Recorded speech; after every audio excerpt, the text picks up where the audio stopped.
the other part is giving of yourself, giving something, a little bit of sacrifice. Tons of people have sacrificed that have gotten me here. They've given of their time that they could have been doing something else, but they spent it with me. That's a sacrifice. And I think that's important. You've got to sacrifice some of your time, some of your thinking to benefit someone else. And because I wouldn't be here today talking to you guys if that hadn't happened. Every single individual has a story to tell, and they're great stories that need to be heard. I want every listener to know they have the ability to change the world.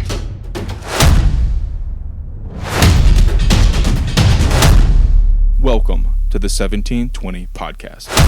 All right, before we get started on this week's episode, huge announcement. The long-awaited Audible version of Mountain Mover Manual is now available. You're going to hear a little collaboration in that 1720 vibe between Stewie and I. When I interrupt you and stuff? Yeah, exactly this. I'm going to start reading the chapters, then you're going to hear Stewie say two things real quick. And then there's one thing, and then there's a sound bite and a clip, and it doesn't make any sense. Yeah, that's exactly how it goes. Actually, I want to give Stuart a hat tip. He made this thing crisp. There's cool transitions. If you're an ADD guy like me, you get the war drums from 1720 that transition from chapters to the reflections. And I'm kind of doing the reading. And then Stewie brings the end of chapter reflections with some life to it and some reflection on them.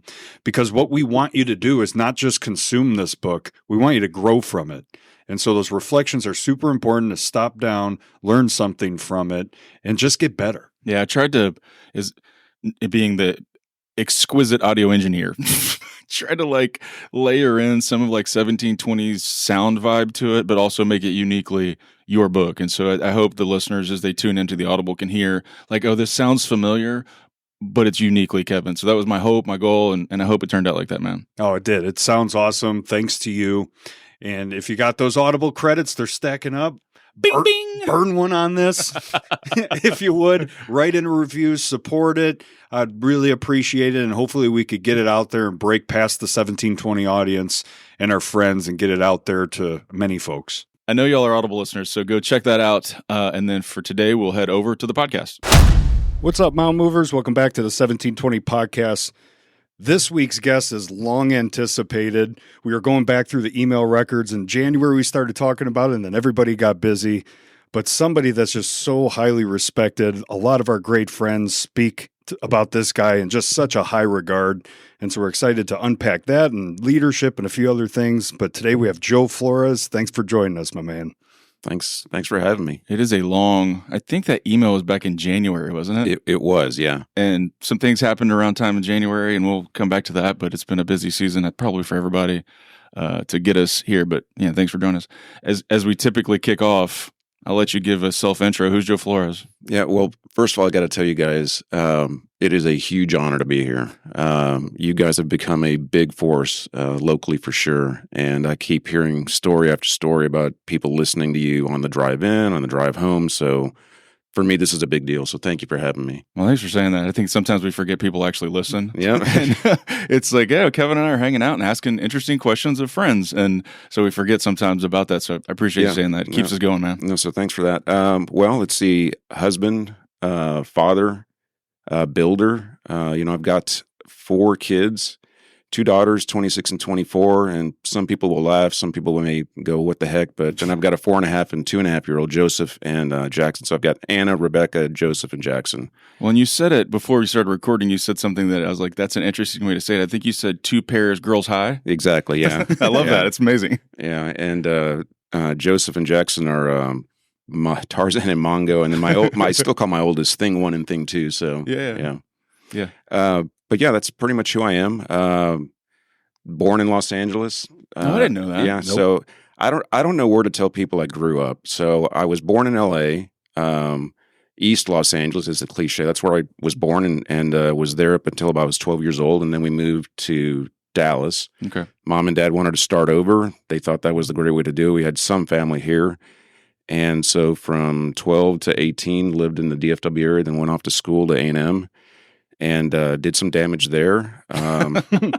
came back and have stayed in the area, even though I had opportunities to work in other cities, other states. DFW has just been really, really good to us. Yeah. What do you have memories of growing up in LA? What's that like? I don't know anybody who's from LA, actually. I do. At the time, I didn't think it was a big deal, but the densities are just insane. Yeah. I mean, your neighbors, you could literally roll up your window and ask for sugar and just be able to reach across from window to window.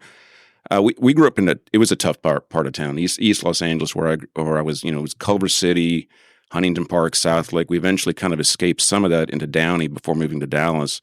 But those are really rough parts of town nowadays. And I didn't learn English until I was 6.5, 7 years old. Didn't have to. Okay. Wherever we went to school, it was birds of a feather, largely Hispanic communities, and it was all Spanish. So I didn't learn English until I was 7. And then at some point in time, my dad became patriotic and said, okay, no more Spanish in the house. Okay. And so we quit speaking Spanish. It was all English, as broken as it was. But even to this day, my mom's stuck with Spanish. To this day, when I talk to her, I'm speaking in English, and she's speaking to me in Spanish, and we get along just fine.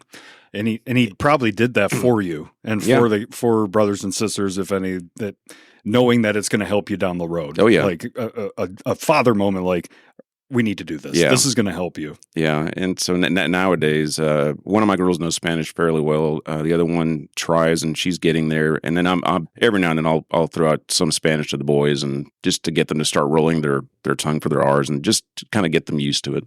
Okay, so this is a really dumb question from a person who only speaks one language. But like, what language do you think in? I think in English. Okay. I dream in English. I think in English. For me, it's a chore to actually speak Spanish because I'm translating in my head as before it comes out of my mouth. When you're going to Spanish, Yeah. you're having to like actively translate. Okay. That was a really good question. Really? I thought Yeah. I was going to say that's one you could say and everybody's like, "Oh my gosh, this guy's asking all I'm the glad dumb questions." That's a good question. I just wondered, yeah. Yeah. And I barely speak English. I can't imagine having another language, but You and me both. And as you get older, it's harder. It's harder to learn a language, in my opinion. Oh, yeah. I've taken those courses, Bradley Hartman's course. And it's just, if you don't practice it afterwards, it just doesn't stick around. Yeah, immersion's the best teacher. Whenever I go down to Mexico and visit my mom, after about a week, it's a lot more fluent. It just starts, flowing. yeah. Yeah. So what were your parents doing in LA that allowed them to head to Dallas? You said they kind of decided to start anew. Yeah, it was. I mean, there's some roughness in that part of the story. Just quite frankly, my dad's an alcoholic and had gotten to a point in his life. He was in real estate. He had worked initially as a washer and dryer repairman for Sears, Roebuck back then. Yeah. And didn't want to work for anyone else. He's way more an entrepreneur than I am, and decided to do his own thing. Got into real estate, and was doing fairly well. But in that, there was this family issue with drinking that was so bad that I think my mom thought, okay, we need a hard reset. Let's just leave all this behind, cash it out. Let's go to Dallas. We have much a better support system here with some family. And let's give it a go. Yeah. And so that was really why we left LA. But I will tell you, when we got to Dallas, I thought we'd moved to the country. Compared to Los Angeles back in 1980, Dallas was like, going back in time. Well, and Dallas was not Dallas then either, right? Not to be, that's a really smart sentence I said too. But like the people who say, "Oh, I remember when North Park was North Dallas," like this is sort of the era when the burbs start to take over. And now if you live in Dallas now, you drive for an hour and a half and you don't make it out. But it wasn't like that in the 80s. No. But that's what drove us here. And we gave it a pretty good go. My dad, to this day, is still doing real estate. It's all residential stuff, and he does fine by that. In LA, or did he come with you? No, he came with us. So you all did a reset together. Yeah, we did a reset together. That's great. I mean, they still ended up divorcing, with all those challenges. But to this day, he's still doing the same thing, and he's doing fine with it. Yeah. Brothers, sisters? I had 2 brothers. Johnny, my younger brother, is a psychologist down in the Valley, down in Harlingen, Brownsville. Okay. Doing super well. Javi, my younger brother, he was 8 years younger than I was. He passed away in 2015. And that was kind of a big moment for me and my Johnny, my other brother. Before that had happened, Johnny and I were only talking maybe every 6 months. And then when Javi passed away, since that was in 2015, we've spoken multiple times a week now. We've seen each other a lot more. So it kind of it was a tragedy, and how it all happened, but it woke us up, and it certainly made me view family a lot differently than I had prior to that. Yeah. Well, with two pairs girls high, Yeah. that means the boys are low. But you have those boys in that dynamic, and so this is a long way to get to the question, but my two older boys and all three of my kids, like I talk to them a lot, hopefully not in a way that's guilting them into saying like, y'all need to yoke yourselves together, right? Because there will be a day when you need each other. Yeah. Like talk through that story, like with your brother, like had y'all intentionally not been talking or what? I don't know. I'm interested in that dynamic because you and I both are parenting children that need to stay yoked together. Right. So. I think despite my mom's best efforts, the family was fractured. I mean, it was just fractured. And Johnny, when he got married and moved down to the valley, that distance was really what kind of did it in. And we would text each other literally maybe once every 6 months, every 4 months. And I don't know what else to I can't put my finger on it. It just felt normal. It felt fine. And there wasn't anything kind of binding us. There was nothing tugging us back toward each other until Javi left us. Yeah. That's maybe the point of that is just intentionality. Like if you don't remain intentional, the relationships, even blood and brotherly relationships, start to wither. Yeah, he knows I love him. I know he loves me, and we tell each other. And it wasn't until that whole event that became known to each other. Where we, you know what, Johnny, I love you, and it's like that every single time we talk. Yeah. That's why you can find gifts amongst tragedies sometimes. Yeah, that brings other people closer together, and it's a good reminder, family or not, like as busy as we get, reach out to those people that are close to us and that we love. I know I had a lunch with somebody recently. Actually, he was a former guest on the podcast. We were talking about our grandmas, and he wrote a card to his grandma and then delayed on giving it to her and never got a chance to give it to her because she passed away. And so he still holds on to that card to look at it like, anytime I think about reaching out to that person, go do it. Yeah. Go do it because tomorrow's not guaranteed. Yeah. We all know that. Yeah, and it was, you talk about good things coming out of tragedy. The same goes for my friends. I don't have a friend that doesn't know exactly how I feel about them. And I don't care how weird or silly it may sound, but they know exactly how I feel about them. And they know that they're important to me. And it was that whole event just snapped. Something snapped. Yeah. Well, it would have been weird to 15-year-old you. Oh yeah. I've picked that vibe up from the boys is like, I don't know, expressing how they feel or something about adolescence and youthfulness that is difficult, but at 44, almost 45, like I ain't worried about that anymore. Like I want you to know, like I appreciate your friendship and holler at me if you need something and checking in on you. You know what I mean? Like I don't know if age changes or experience changes it or what exactly changes it or social stigma. I don't know what it is. Starts to break down somewhere in there, and you're like, don't care. Just want you to know. Yeah, I think that's what changes it. You kind of don't care anymore because it's so important that I'm not going to let my own ego or what my sense of manhood is get in the way of me telling you exactly what I think. Right, and you don't want the proverbial card to your grandmother stuck in a drawer that you never sent. Yeah. Yeah. No, and we'll get to mentorship later, and I have some questions about that, but I don't have a friend that doesn't know how I feel about them. I think explains why so many people talk so highly of you, man. Yeah, for sure. Okay, so we ended up in Dallas in the mid-'80s. Walk me through that. I know where we're headed, but you got to navigate me there. Yeah, so got to Dallas, went to jail long, if you guys are familiar with it. Was supposed to go to Woodrow Wilson, but I wanted to be an architect. I had these grand ideas of becoming an architect. And Skyline High School at that time had a magnet program, which was really, really good. They've had some famous architects actually come out of that program. And so I decided to do that. And it was 4 years of architecture. And that's, in architecture, I did really well. Everywhere else, not so much. I mean, English, math, you name it, just was not as interesting as architecture was. As a result of being in that program, I had some really great internships, one in particular with Corrigan Associates. So I worked there for a year and learned a lot from those people. Thought I wanted to be an architect. I applied to Texas Tech, and Texas A&M. And I thought, okay, Texas Tech is got a good architecture program, not as good as Texas, and it's kind of more my feel. It's more rural, more. It's just smaller. Yeah. And so I accept it, have my dorm assignment, and then my best friend Chris Klepper says, hey, I'm going down to A&M for orientation. Why don't you come hang out with me? And so I went. I mean, I'd been accepted, so I can do the orientation, right? And I never looked back. Lost my dorm deposit, lost whatever money my mom had put up for Texas Tech was gone, and decided to stay at A&M and join the architecture program there. At that time, it isn't what it is today. It was I think a 5-1 program, 5 under, was a 4-2, either a 5-1 or a 4-2 for undergrad and graduate, and was going to go through that. And two events happened while I was at A&M, or actually 3 events.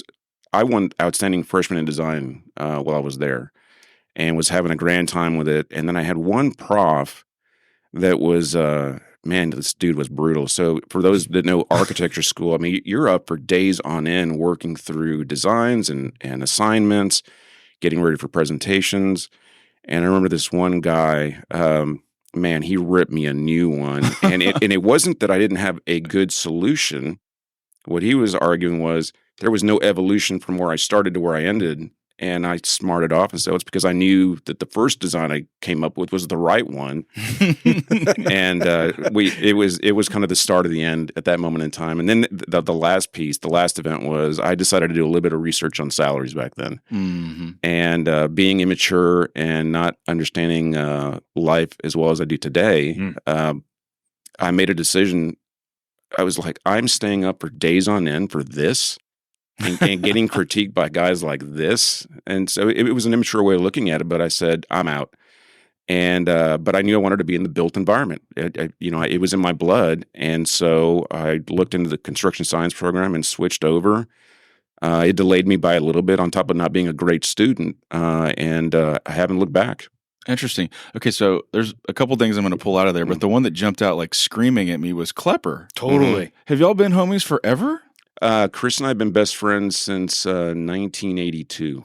Okay. And he mentioned that before we got on air that he's a close friend. And then I was like, oh, since college. Oh, no, since before that. I've known his wife, Carey, since it's a coincidence that his wife and my wife's names are the same. But I've known her since 1980, since middle school. Wow. Yeah. So I just, again, assumption, I've just assumed that y'all were back friends. Like y'all worked together and became friends and blah, blah, blah. I had no idea. No, go further back than that. He's literally my best friend and he's been a great advisor.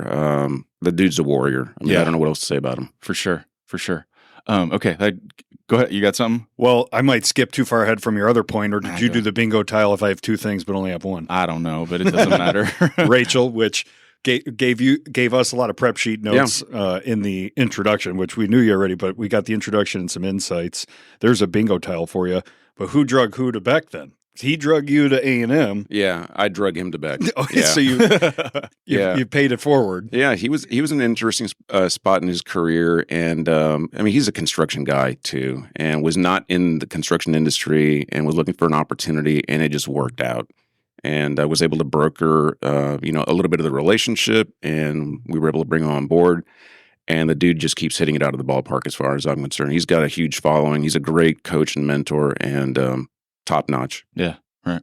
Okay, so I feel like I just yada over your point. Did you have another one? No. Okay, you leaned in like you're about to say something. I was like, oh, I screwed it up. Nope. Okay, so architecture, switched to construction science, headed to the built environment, graduate from A&M, and went to what is today Structure Tone Southwest. It was Constructors and Associates back then, but it was still Structure Tone. Mm-hmm. And a guy by the name of Frank English hired me over there, who to this day is still a mentor of mine. Worked for him for 3 years, and great learning experience. He taught me more about being a dad than being a builder, quite frankly. He kind of showed me that. So I'll tell you a quick story. I'm there maybe 2 weeks, and back then at that organization, it was coat and tie.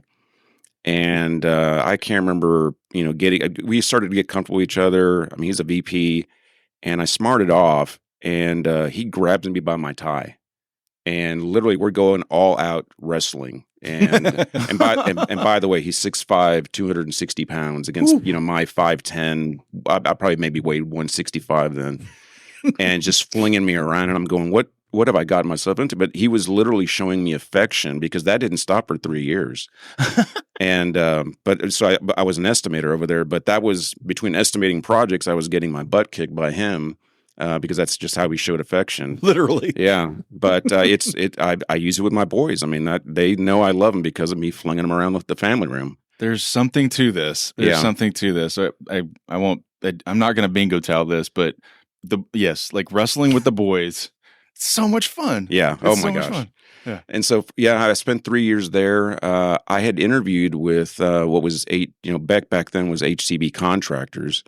Interviewed with them, but that was the bottom of that market back in 1992, and so got the offer from Structure Tone and was estimating for 3 years. I did some superintending, some project management. I got a lot of exposure to a lot of things. And then when Beck approached me on the steps of a church where I went to with one of their managing directors, asked me if I was still interested, and I tried to play it cool and not start jumping up and down. I go, yeah, maybe so.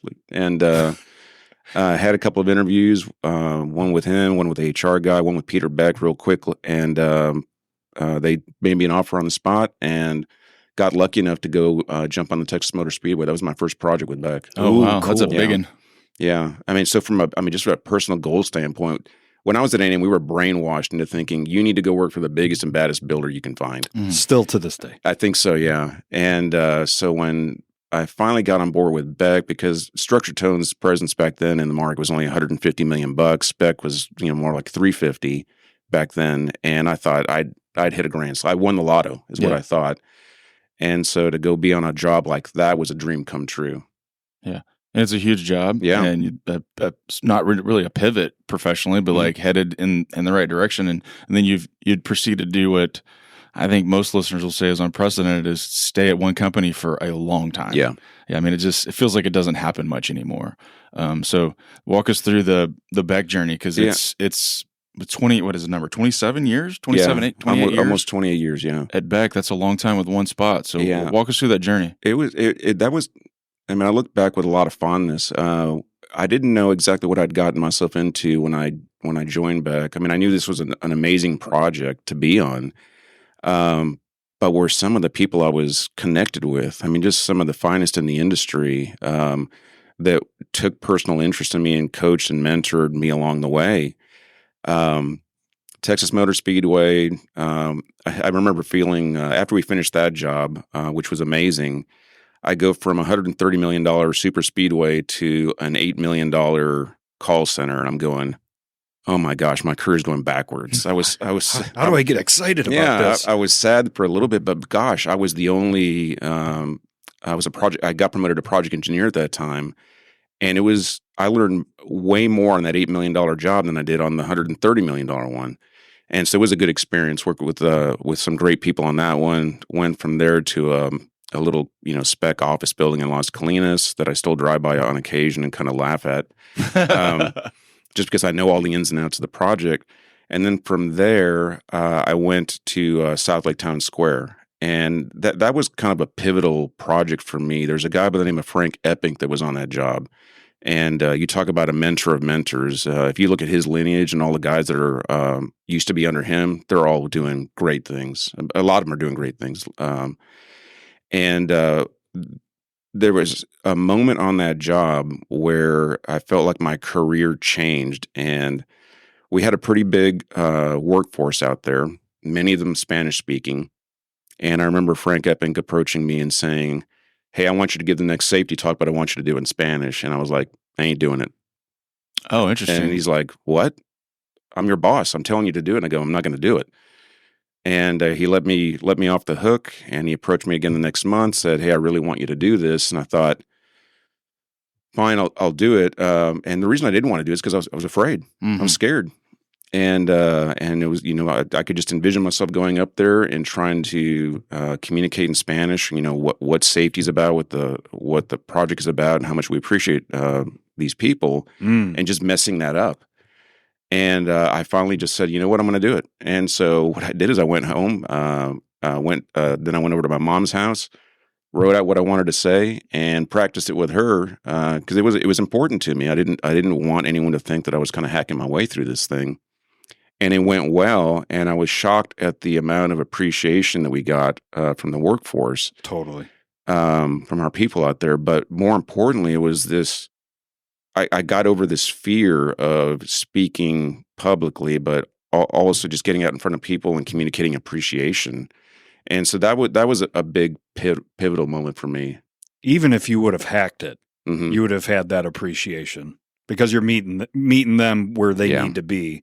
And I've noticed that countless times. I've overstepped where I'll say a sentence. I say in Spanish, I know statements. I can't have a conversation. So I'll say a statement and Mhm. somebody's eyes light up. And then they say a whole bunch of stuff back to me. I'm like, Piquito, Yeah, yeah. I just gave you what I had, Yeah. kind of thing. But they appreciate it. Yeah. You're meeting them where they're at. So even if you would have hacked it, I think you would have had that same result. Yeah, so that was a big deal. But I credit Frank Epping for being the pusher and seeing potential in someone that they didn't see in themselves, Ooh, and then That's seeing a big one. and seeing some they could go from somewhere else from where they're at. I gave him a lot of credit because I think that really changed the trajectory. How old are you in this story right now? I would have been 29 or 30. Yeah. Prior to then, no vision of what the future can look like, how far you could go. No, it was super simple for me back then. Yeah. I wanted to be on a $100 million job, check. Then I wanted to run a $100 million job. That was like the next step for me. There was nowhere in there where I was thinking, okay, what does it take to go be the leader on a $100 million job? Or what are the other things that you can do that benefit people? I wasn't thinking that way. Mm-hmm. But he lit that up for you? Oh, yeah. Well, and I think the reason I ask how old you were in that story is because I think that moment can happen at any time. Mhm. Sometimes it doesn't happen for people until they're in their 30s or 40s, and Right. sometimes it happens when you're 21 because someone leaned down, Yeah. or not down, but leaned into that situation and cast that vision. And so that's why I was just curious what time frame it was for Yeah. you, because it could happen at any point. I think that's a good leadership tip or point for people listening is just say like, yeah, I could do that. And I needn't look at the guy who just graduated from A&M and just showed up and Mhm. I don't know what he's talking about. You Yeah. can lean into that guy too. Oh, yeah. You can give people that moment at any point. Oh, yeah. Yeah. But you'll discover this about me. I'm a late bloomer in all areas. So I've discovered at least 3 times in this story you've popped off to somebody. That's a fun line I've drawn through there. I wouldn't have Yeah. guessed either. Yeah. yeah. I'm a natural nonconformist, or as I like to say, a conscientious objector. So I like that. Yeah, I think I'm probably that guy too. We get into conversations about politics and stuff, and I like you have the colloquial. You have no idea where I stand. yeah, I'm just always on the other side from you, yeah. just because to see where we go with it. I'm So, kind of like that. yeah, I appreciate that. I would have never guessed that, though. No, me From our either. pre-record. Absolutely not. Cool as a Absolutely. cucumber. Yeah, absolutely. You not. could see me popping off. Yeah. Even a little Stewie, too. Old Stewie, definitely. Old Stewie, definitely. All right, so where are we? We're 30, still at Beck. Mm-hmm. Have had the light bulb go off for a moment. Yeah, and Southlake is kind of that project / gift that keeps on giving. Okay. There was a client out there, Cooper and Stebbins, that was very, they made us prove ourselves to them. But the guy by the name of Brian Stebbins loved to spar on all issues, but he also wanted you to understand his business. And so he opened up the kimono and let us into how they were putting performance together, how the jobs work, how are they trying to get the returns on them, and all these elements that go into their business, which helped us design how we were going to approach the delivery and building this thing. And in that, somehow I ended up becoming one of Beck's retail experts. And so from there, I went and ran a small faith-based project in Carrollton. It was only like $8 million at the time.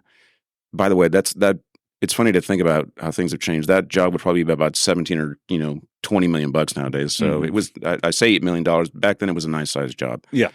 But between Southlake and then going to that one, Simon Property Group called us and had a center in Garland that they wanted to build. And I kind of got the nod because Jeff Jones, another great guy that I've known in the business, was with Simon at the time, trusted us, knew how we could perform, and I was allowed with another friend of mine, Brian Check, to go pursue that job. That's Firewheel Town Center in Garland. Oh, yeah. And so I ended up being the lead on that job. And so went from Southlake, skipped over a small job to Firewheel. It was like an $80 million job at the time. Then from Firewheel to the Domain, I got the nod on that one to help the relationship. I was running work here, but the job was in trouble down in Austin. Relationship wasn't exactly where it needed to be between us and Simon. And Peter Beck asked me to go down there and run. So I ran that thing for a year. And so I had become our retail expert at that time.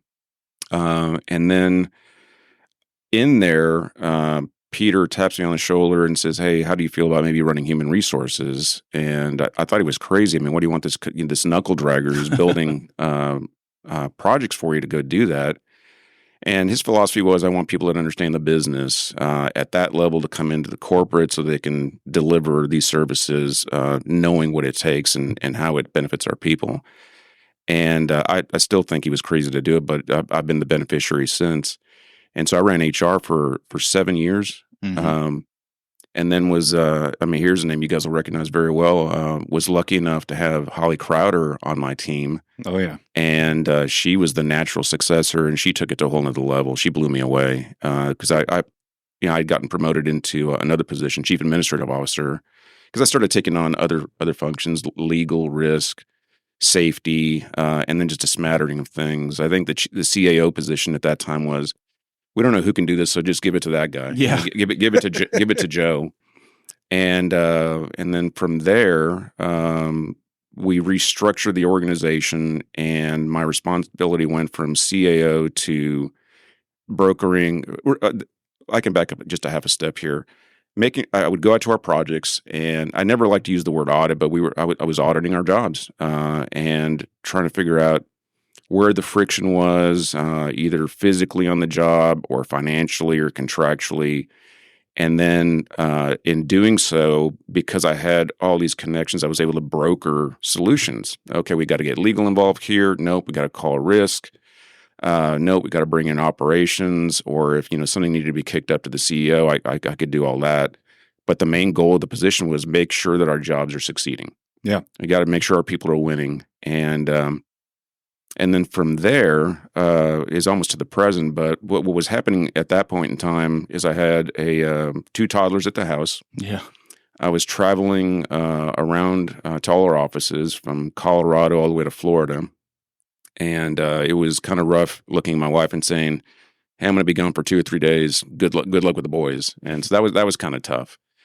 But the other part of this was it was a little easy. And after being in the business for over 30 years, I felt like I could look at a job, walk it for a few hours, talk to the team, kind of see where their heads at, where their hearts are at, and understand what was either slowing the job down or hindering it or whatever. And it was just it got a little boring. And it got me to thinking differently about what I wanted to do next. Well, let's hold that moment because I'll let you tell the story over it, but I want to look back for just a few minutes because what is or had become or perhaps is or had become boring, there's a lot of wisdom in there that becomes, like it's just run of the mill to you because you've seen it all so much. And so I took a couple notes. One of them was in this process of like auditing jobs, and I'm not asking you to like give secret sauce, but industry sauce perhaps. Like, what are the themes you're seeing as you're looking through these jobs and auditing them and saying like, oh, commonly this happens, or this is usually a problem, or make sure we're checking on this every time. Like some nugget in there. There was, I mean, it always kind of started with, where pre-construction handed off a job and where, the contract ended up. I mean, that was always a big deal to see where the risk was in that.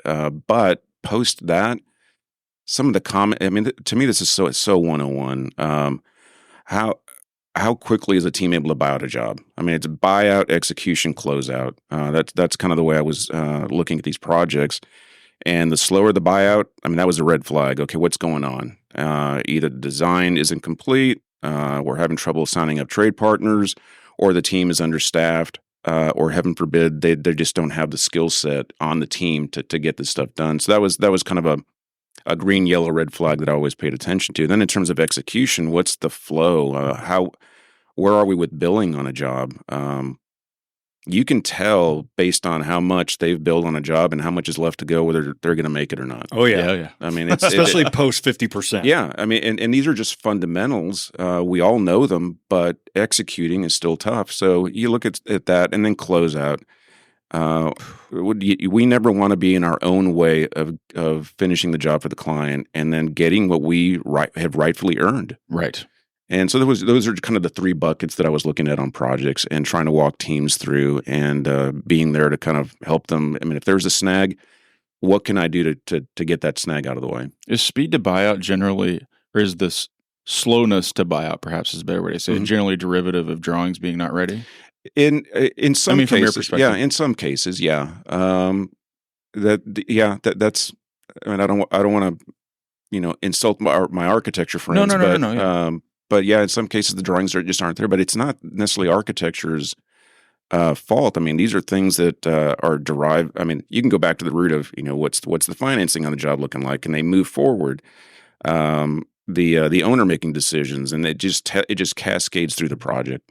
Yeah, I'm always shocked. The other day, let me back up. The other day, I was in my office, explaining. It was not a complicated issue, but I started writing all the players on the board and drawing lines between the relationships, and I would make this little rectangle with the squiggly lines to show a piece of paper document or contract or something between the parties because I really wanted to illustrate this specific point. And by the time I got finished, putting all the parts out there that we need to consider to analyze this one specific part, my whiteboard was filled with connecting dots and dotted lines and pieces of paper and everything. And he really visually got it's very complicated. Mm-hmm. What people drive by and think, oh, it's just people hammering nails. Is very complicated. No, I don't know very many. I mean, what was attractive about the industry to me, and it still remains so, is where else can you work on something, on someone's idea, and have to bring material from all over the world in the right order at the right time, all the while battling them, the elements, the climate, municipalities, your own people in some cases, and you got to harmonize all this into something that they get to use and earn a living off of at some point in the future. Right. It's a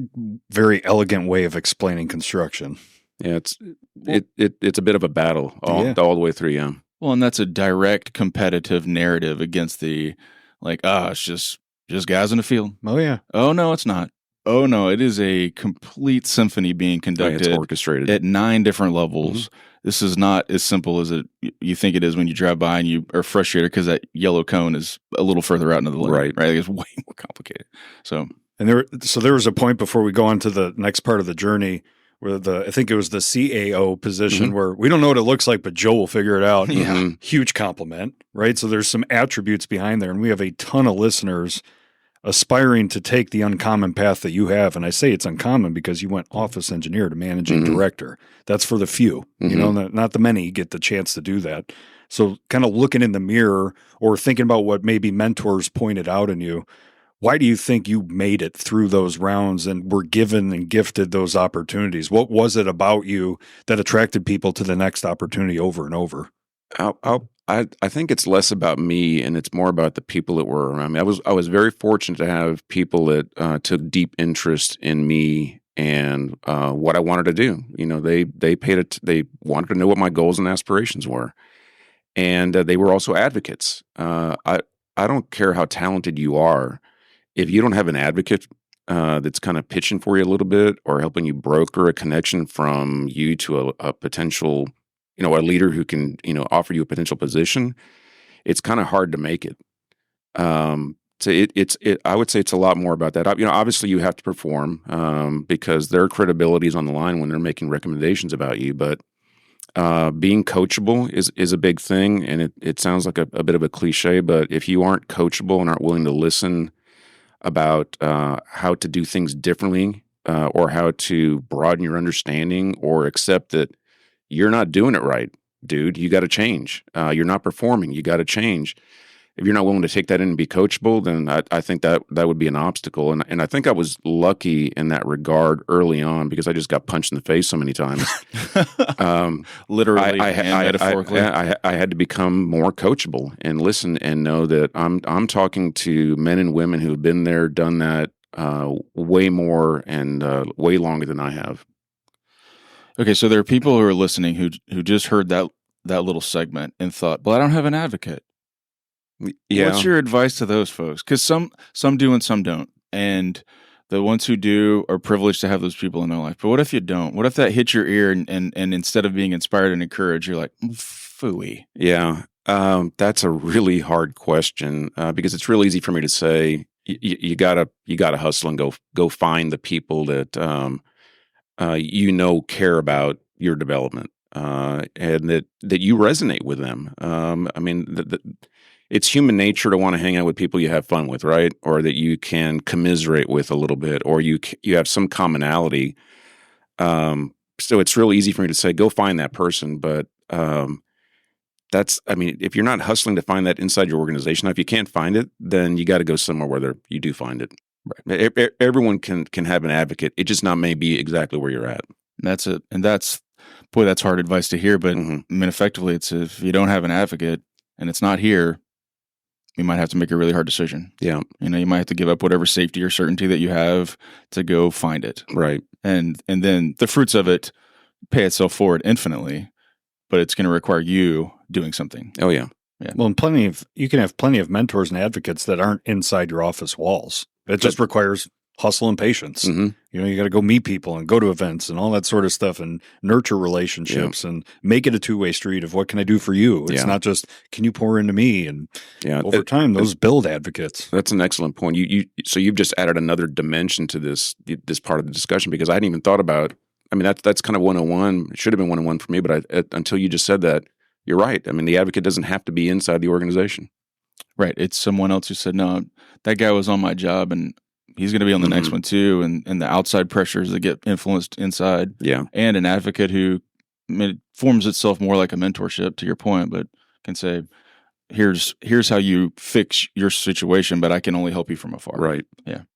And lots of people don't have those folks either. So I think the same net advice though, go find it. Yeah. Go find it. All right, I'm going to let you tell a hard pivot story from your transition from Beck to what's going on now. So I'll give you the open-ended question to go there. Yeah, it's super interesting. So you heard me say I was getting a little bored. There's just some natural things that happen when you're in a company, especially after as long as I was.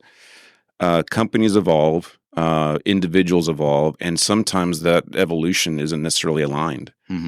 And this yearning to go do something that was mine was continuing to grow, and there was parts of me that were able to evolve with where I was at, and then there were other parts that I couldn't, and then there were some parts where I wouldn't. Yeah, and all that put together just kind of made me think a lot harder about what else is out there. And yes, I've been here for a long time. Yes, I care about the organization and care deeply about many of the people, but something just wasn't right in me. Yeah, and started to become open to opportunities, and had some really interesting ones with large organizations to go, be chief operating officer.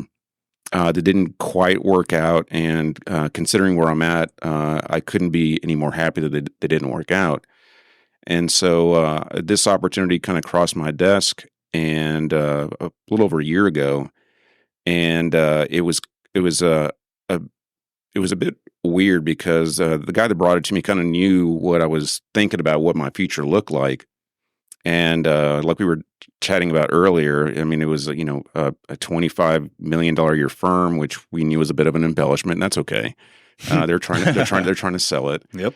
And polish everything up. Yeah, and the name, Cooper General Contractors, I'd never heard of, and I'm like, Jeff, I mean, come on, why are you talking to me about this? And then we talked about the owner who had been trying to exit for about 4 years, and seemed like a very interesting gentleman, and wanted to go breakfast with him. And if anything, just learn about, geez, how did you get to the point where you're running this thing, and now you're at a point where you want to exit and actually earn something off that exit. And we hit it off. It was a great breakfast, and we just kept talking and talking, and what was in that I hadn't really noticed was my Carey, my wife, was talking about the energy, the increase in energy, and just talking about this opportunity. And that was big in all this, because if you don't have a partner or spouse that's all in with you, right, it's really hard to make the move. Because the last thing you want to do is make this move, and there'd be a tiny bit of resentment that's just enough where, I told you it wasn't a safe deal to do. That she was the opposite. She was all in. And it just felt right. And you can kind of tell this is a bit of it was a tough decision to make. Oh, for sure. In a tough place to be. But as I got deeper into it, the excitement kept going up. Analyzed things, through CPAs and attorneys, and I saw an opportunity to take the DNA and the framework that was there and turn it into something else. I knew I could do that. And I knew that I needed to be more engaged. I needed more of my brain to be. I felt like I had more capacity and wanted to be challenged a lot more, and take a bigger risk, because it was a huge risk. It's going to remain a huge risk. Yeah. Owning the majority of the business, I mean, it's kind of my butt on the line, so to speak. I have families that now count on almost every single decision I make for the organization. So. That was exciting. That's exhilarating to me. And so I took the plunge. We came to terms in December, and then, Beck and I collectively came to the point roughly at the same time that it was time to move on. Yeah. Yeah. So give us what's Cooper do? What's their expertise? What's the I don't know, sales pitch doesn't sound like the right word, but what's the value proposition? I don't know. Yeah, no, I won't pitch it that way.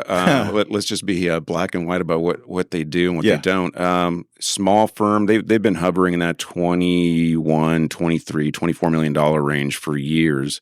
And in terms of what they've built, they've built almost everything. They haven't touched healthcare or life sciences, but almost every industry they've touched. It's just a matter of scale. Yeah. Just a lot smaller scale, and they've done fairly well, with the exception of the last 4 or 5 years.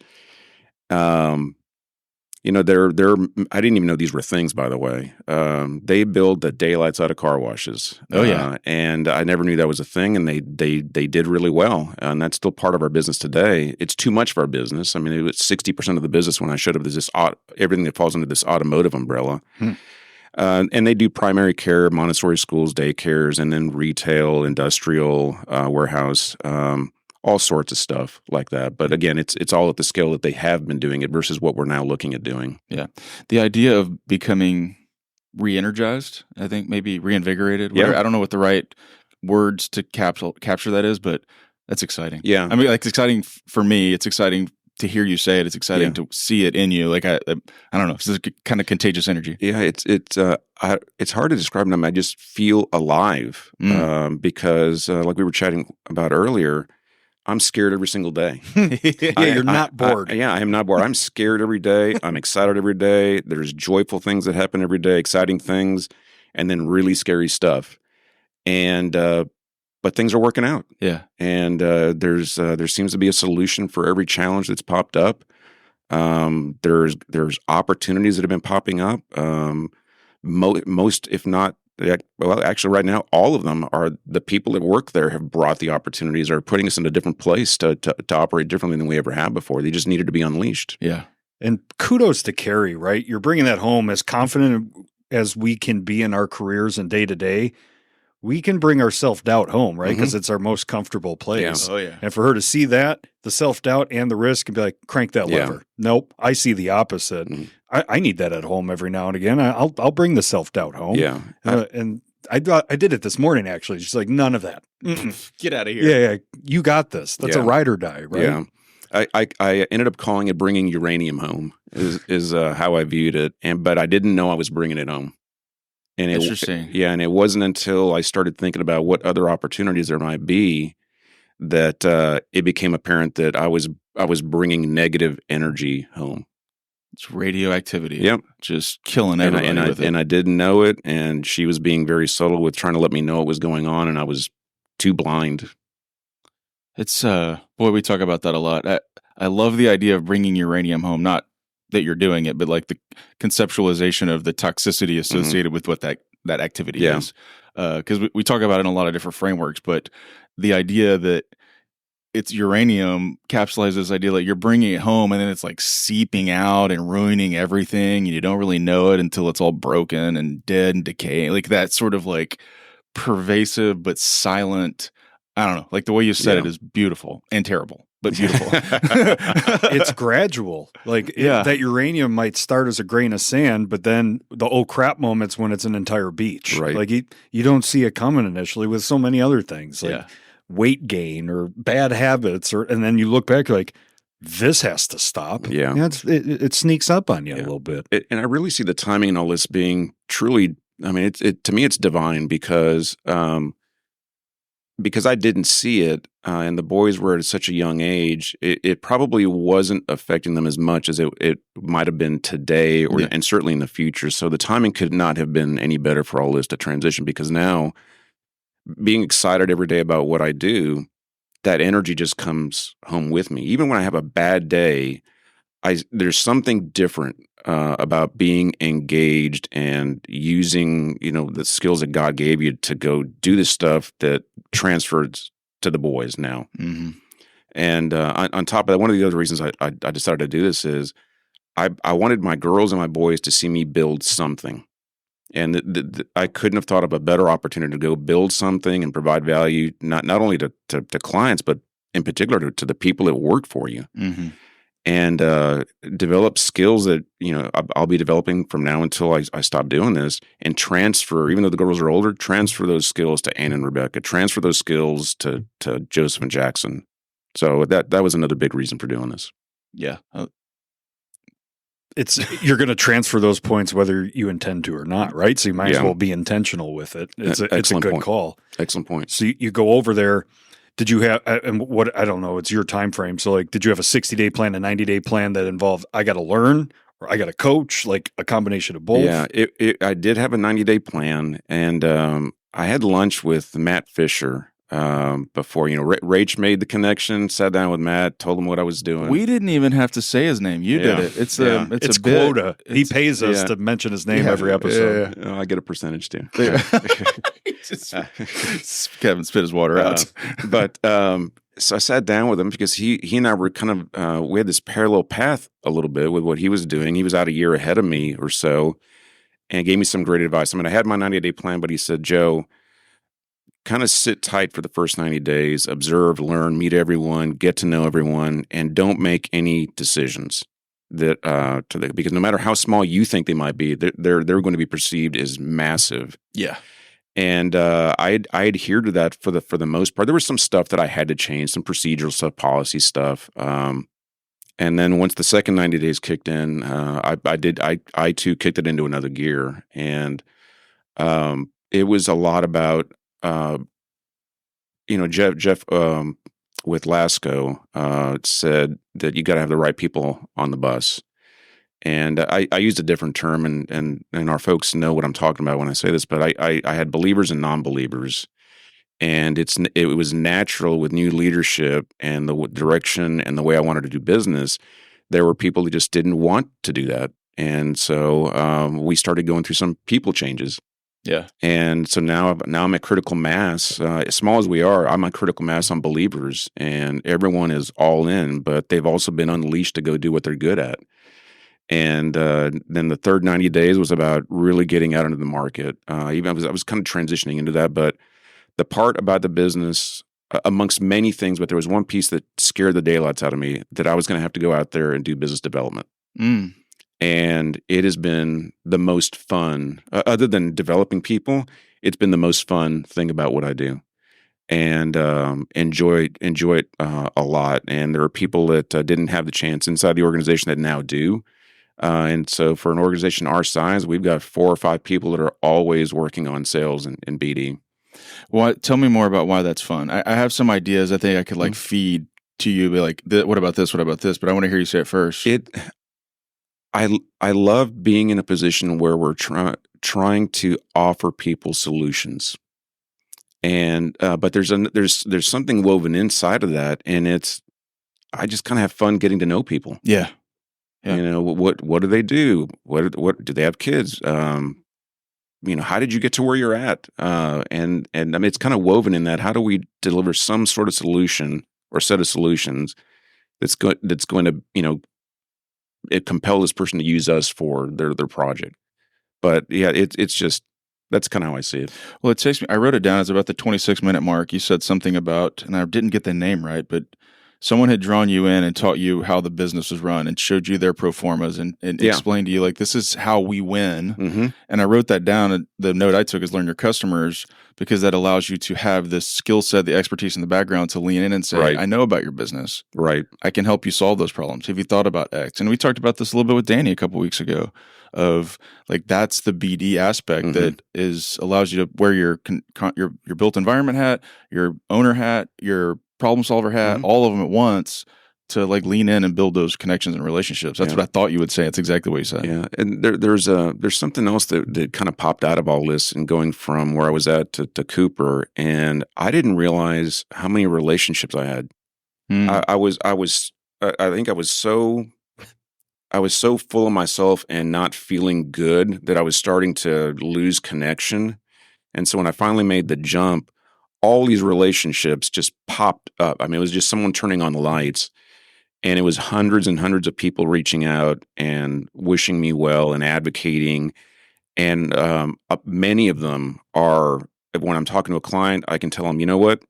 I know someone that can help with this, and reaching out, and we start brokering. We're starting to connect all these dots. Yes. I didn't see that when I was, where I was at, and now it's like clear as day. You're advocating for that relationship to provide value to this person, and then that person sees that you're providing value by making the connection, and it just goes on and on. Yeah. And I bet you're just getting warmed up with those lights being turned on, with how highly respected you are and how much you've poured into so many people. There's people you don't even know having conversations about you, probably as we speak, because it's about lunchtime while we're recording. Yeah, right. There's a Joe Flores conversation happening right now, which is Somewhere. probably making you squirm, but you've earned it, man. Yeah, thanks. Well, let's lean on that for a minute as we talk through the journey. Like, I want to pivot into talking just like leadership lessons and things of that nature. And we sort of, thanks to Rachel, had a few of her ideas, and I can kick them back to you. But let's talk through that, because there are, as Kevin said, droves of people who look to you as having been someone who mentored them and led them, and were their advocates and things like this. But what are some of the tips or tricks or ideas that like you sort of ascribe to, that we can all kind of learn from? So I'll give you an open question there, and then we'll pepper into it. Yeah, I think having genuine interest in other people is probably the biggest element. I don't think you can fake interest in someone else, and you can tell by how many questions they're asking you, and then the quality of the questions, and then are they following up? I mean, this just sounds like I'm writing a textbook, but it's. I think it's true. If you don't have genuine interest in someone, then why would they respect you as a leader? That'll preach, Kev. That'll preach.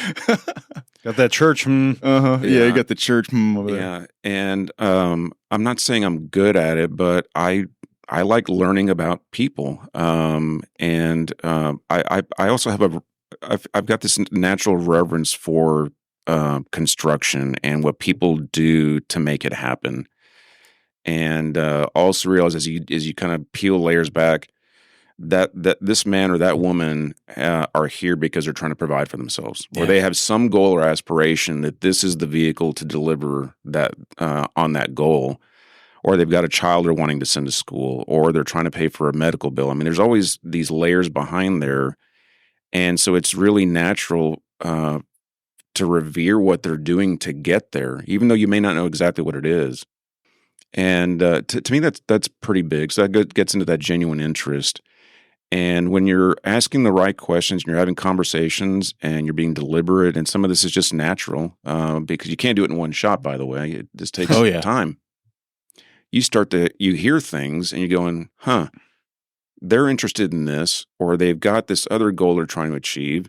I know this guy over here that's, good at this, or he may be looking for someone, or, they like to coach, and you make the connection, you go out to lunch, you do whatever. And you start to see this natural, it's like a garden. You're cultivating this garden, and all of a sudden it starts bearing fruit. And that's super cool to me. And so, just again, if you're not interested, then it's just kind of tough. Yeah. Right. It's impossible to do situational leadership if you don't know your people. If you don't know what drives them. Yeah. The other part is, giving of yourself, giving something, a little bit of sacrifice tons of people have sacrificed that have gotten me here. They've given of their time that they could have been doing something else, but they spent it with me. That's a sacrifice. And I think that's important. You've got to sacrifice some of your time, some of your thinking to benefit someone else. And because I wouldn't be here today talking to you guys if that hadn't happened. Yeah. I have no transition away from that other than to say yes. As I look through this list of things that that frankly Rachel put together for us, I'm going to come back to a couple of them because I think this first one connects to that. But I want to hear your like philosophy. And are these her words? Do you pull these? I copied the leadership part of this. Yeah, it's copy and paste. Okay, so these are Rachel's words, but I want you to talk through it. It says how to connect with people by walking the job site and getting out of the ivory tower. Yeah. And I think that these are kind of coming together and are related, but I want to hear like what your thoughts are on that idea. Yeah. Well, I mean, part of it is I'm a construction junkie. I've always called myself a knuckle dragger. I just love construction. And so when I was in corporate, I always missed being out there. And so that was a thing. I wanted to go out and see what was going on because I mean, we were building just some amazing stuff. Yeah. But then just the energy and talking to people and asking them what's going on, what's slowing them down. They get an opportunity to brag about what they're doing. You get to take that brag and go back to corporate and go, man, these people are doing some amazing things. And, doing some of that and then having Peter Beck call that team going, I've heard great stuff. I mean, these connections were big. I mean, someone's recognizing what we're doing and that what we're doing isn't easy. I mean, and that just happens in the natural course of walking a job with someone, making sure you're meeting everyone on the team. I mean, everyone's playing a significant role in making that thing happen. So it was just kind of natural to go do that. It was just kind of my style, so to speak. Yeah, I think from my perspective, it breaks down that communication barrier where you're like, well, I don't actually know Joe, so I can't. No, he was on site last week. Yeah, and he'll probably be back again in a couple of weeks, and you just grab him and just tell him whatever, right? Yeah. And so it starts to decrease the verticality of your organization. Right. I said at the law firm all the time, I much prefer a horizontal framework than a vertical framework. Like we're all equal. Yeah. Like somebody has to call balls and strikes, and I will call them if I have to. But otherwise, like look around. Yeah, we're all on the same team here, man. Yeah, there's another piece. I mean, sometimes people need help, and you being able to play a role in getting that help and following through with it was big. Yeah, totally. Like you're studying it on a spreadsheet, and you're like, why are we losing? Or a schedule? Why is this sliding? We do better. Yeah. And then you go out there and you're like, oh, that's a major obstruction to your production. Let me bring that uphill as well. And they're like, and then you go and say, hey, you have no idea what they're going through. Here's X, Y, and Z. How can we supplement this? Right.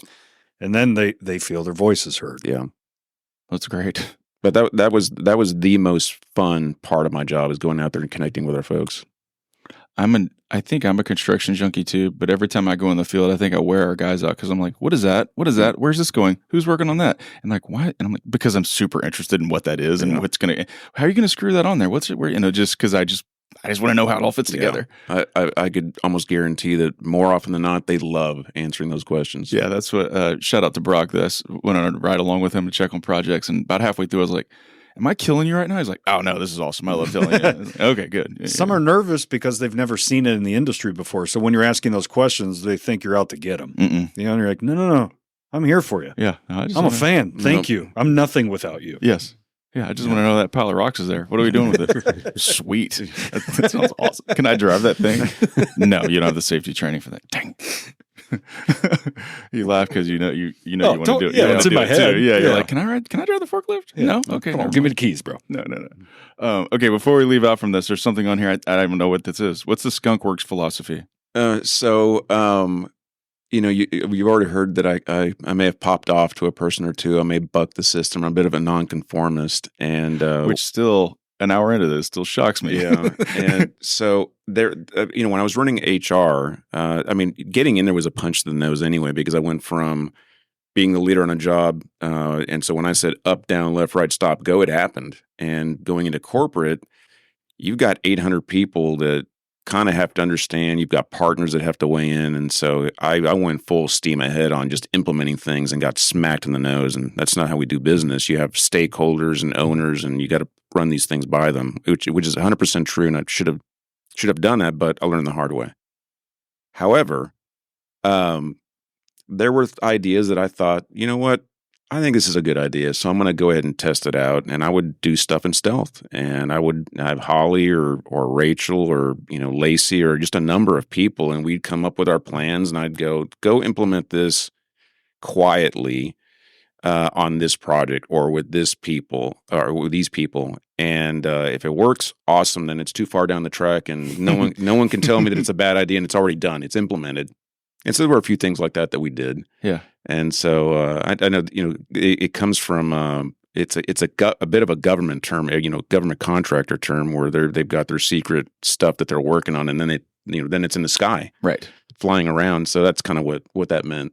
SR-71 was a Skunkworks project, wasn't it? Mm-hmm. Yeah, see? Exactly. I thought that was how I thought that how it came back together, but I wasn't sure enough to lead with it. I think it's a Lockheed term. They're the ones that coined Skunkworks. So yeah.